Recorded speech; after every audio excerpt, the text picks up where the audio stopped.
Traffic చలానాల మీదన high court Telangana high court చాలా serious అయింది. ఒక తెలివైనటువంటి ఆరోపణతో ఈ ఇష్యూ సీరియస్ అయింది. ఎలాగయ్యా అంటే, ఎవరైతే ఇప్పుడు కథ నడుపుతున్నటువంటి వాళ్ళు, అంటే ఒక రెగ్యులర్గా చలానాలు వేస్తున్నారు, అసలు ఇప్పుడు రెగ్యులరైజేషన్ మానేశారు. మామూలుగా ఇదివరకు ఏంటంటే పోలీసులు రోడ్ల మీద ట్రాఫిక్లో ఎక్కడికక్కడ జాగ్రత్తగా ఉంటూ ఆ పైన ఏదన్నా తేడాలు చేసేటటువంటి వాళ్ళని పెనాల్టీలు వేసేవాళ్ళు, ఇది నడిచేది. కానీ ఇప్పుడు సీన్ మారిపోయి కొత్త కాన్సెప్ట్ తెర మీదకి వచ్చింది. ఎట్లాగా వాళ్ళ ఫోనుల్లోనే ఇది తీసేయడం, వాళ్ళు ఒక టార్గెట్ల టైప్లో వెహికల్స్కి సంబంధించినటువంటిది పెనాల్టీలు వసూలు చేస్తున్నారు. అది మా గోప్యతకి భంగం అంటూ వేసినటువంటి ఒక పిటిషన్తో ఈ కేసు కాస్త కొత్త మలుపు తిరిగింది. హైకోర్టు సీరియస్ అయింది.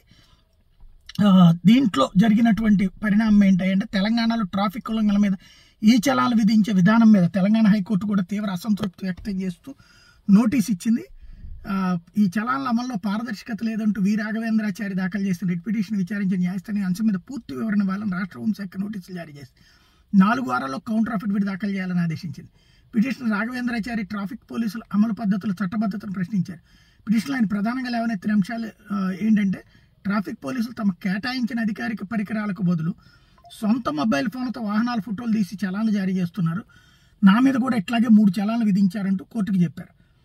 వ్యక్తిగత మొబైల్ ఫోన్ లేదా ధృవీకరించబడిన పరికరాల ద్వారా తీసిన ఫోటోలు చట్టపరమైన సాక్ష్యంగా చెల్లవని ప్రభుత్వం ఆమోదించిన నిఘా కెమెరాల ద్వారా మాత్రమే ట్రాఫిక్ ఉల్లంఘన రికార్డు చేయాలని పిటిషనర్ వాదించారు.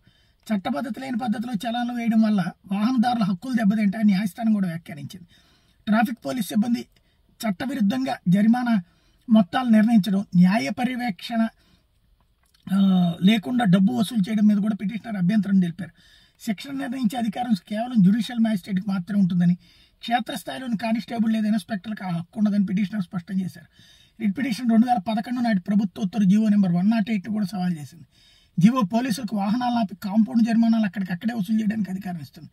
అయితే ఈ జీవో 108 చట్టవిరుద్ధం, రాజ్యాంగ విరుద్ధం, ప్రాథమిక హక్కులను ఉల్లంఘించేదని పిటిషనర్ ఆరోపిస్తే, ఇది న్యాయ వ్యవస్థకున్న అధికారాలను పోలీసులు వినియోగించుకోవడానికి అవకాశం ఇస్తోందని ఆరోపించారు. పిటిషన్ తరపు న్యాయవాది విజయగోపాల్ పోలీసులు దశాబ్దాలుగా చట్టాలు ఉల్లంఘిస్తూ డబ్బులు వసూలు చేస్తున్నారని ఆరోపించారు. హోంశాఖ తరపున ఏజీపీ లక్ష్మీకాంత్ హాజరయ్యారు. జస్టిస్ మాధవీదేవి ప్రాథమిక వాదనల తర్వాత చలాన్ల ఎన్ఫోర్స్మెంట్ విధానం మీద పూర్తి నివేదిక దాఖలు చేయడానికి రాష్ట్ర హోంశాఖకి 4 వారాలు గడువు ఇచ్చింది. 2 రోజుల క్రితం జరిగిన విచారణలో కూడా హైకోర్టు ట్రాఫిక్ అమలు తీరు మీద కీలక వ్యాఖ్యలు చేసింది. ట్రాఫిక్ ఉల్లంఘనలకు చలాన్లు విధించిన తర్వాత వాటి మీద ప్రభుత్వం ఎప్పటికప్పుడు రాయితీలు ప్రకటించడం మీద న్యాయస్థానం తీవ్ర ఆగ్రహం వ్యక్తం చేసింది. రాయితీలు ఇవ్వడం వల్ల చట్టపరమైన పరిణామాలపై ప్రజల్లోని భయం బలహీనపడి మరింత ట్రాఫిక్ క్రమశిక్షణ రాహిత్యానికి పెంచుతుందని హైకోర్టు వ్యాఖ్యానించింది.